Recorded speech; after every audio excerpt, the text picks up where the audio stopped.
अगर तुम ये वीडियो देख रहे हो और तुम हिंदी मीडियम से हो तो ये तुम्हारे लिए है। जितना जल्दी हो सके इंग्लिश में ध्यान देना शुरू कर दो। अपने सब्जेक्ट्स के जो कीवर्ड्स होते हैं, जो की टर्म्स होते हैं, उनको इंग्लिश में पढ़ना शुरू कर दो।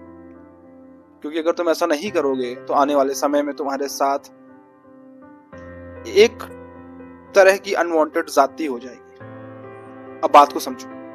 तुम पढ़ रहे हो हिंदी में, मैं एक बच्चे को पढ़ाता हूँ जो कि हिंदी मीडियम से पढ़ाई कर रहा है and he is kind of a good in terms of study.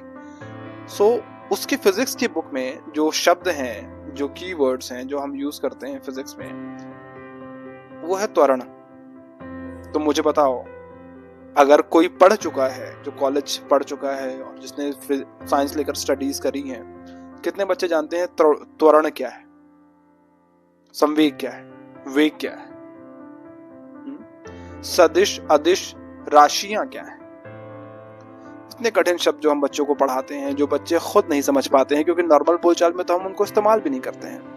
तो इतनी क्लिष्ट हिंदी उनको देना कि हिंदी वाली बुक में भी ऐसी हिंदी नहीं होती है जो फिजिक्स और केमिस्ट्री में, साइंस में या सामाजिक विज्ञान के या ज्योग्राफी के बुक्स में होती हैं। हम ये क्यों दे रहे हैं उनको? हम नॉर्मल वर्ड्स भी यूज कर सकते हैं, जो अंग्रेजी में उनको आजकल रील्स में या वीडियोस में मिलते हैं, हम वो वर्ड दे सकते हैं ताकि वो एटलीस्ट रिलेट कर पाए। वो जो चीज उनने गलती से या वॉच की है या देख ली है, उनको बार बार ट्रांसलेटर्स का यूज नहीं करना पड़े। अगर ट्रांसलेटर का यूज कर रहे हैं वो, तो क्यों ना हम उनको बुक में ही वो चीज दे दो।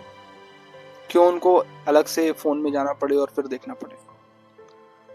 तो अगर तुम पढ़ाई करते हो तो तुमको ये चीज ध्यान में रखनी चाहिए कि तुमको अंग्रेजी में ध्यान देना है। क्योंकि तुम्हारा कंपटीशन, अगर तुम कंपटीशन में जाओगे तो लास्ट में आपको जो कंपटीशन मिलेगा वो वही बच्चे मिलेंगे जो अंग्रेजी मीडियम से पढ़ के आए होंगे। और आपको पता है, आप मानिए या नहीं मानिए, ये कड़वी सच्चाई है, बिटर ट्रूथ है आपके लिए, कि जो तवज्जो है वो अंग्रेजी मीडियम वाले को दी जाएगी, ना कि आपको। आप मर्जी जितने ब्रिलियंट हों, जितने ही क्वालिफाइड हों। क्यों है ऐसा? क्योंकि अंग्रेजी एक ग्लोबल लैंग्वेज बन चुकी है। जितने भी आविष्कार हो रहे हैं वो अंग्रेजी में हो रहे हैं।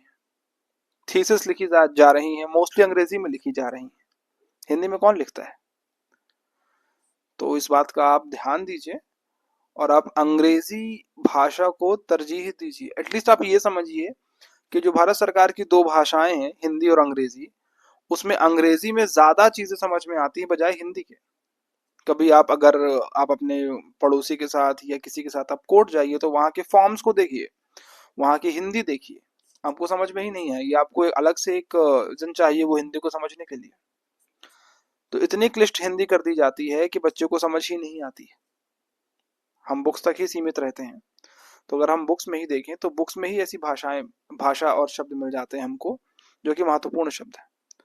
तो जरा आप इन बातों पे ध्यान दीजिए और उसके हिसाब से पढ़ाई कीजिए, नहीं तो बाद में आपको समस्याएं आएंगी और उसके बाद आपके पास समय कम होगा, क्योंकि आप हायर स्टडीज करेंगे। अगर आपका पढ़ाई में मन लगता है तो फिर आपको अभी से मेहनत करनी चाहिए।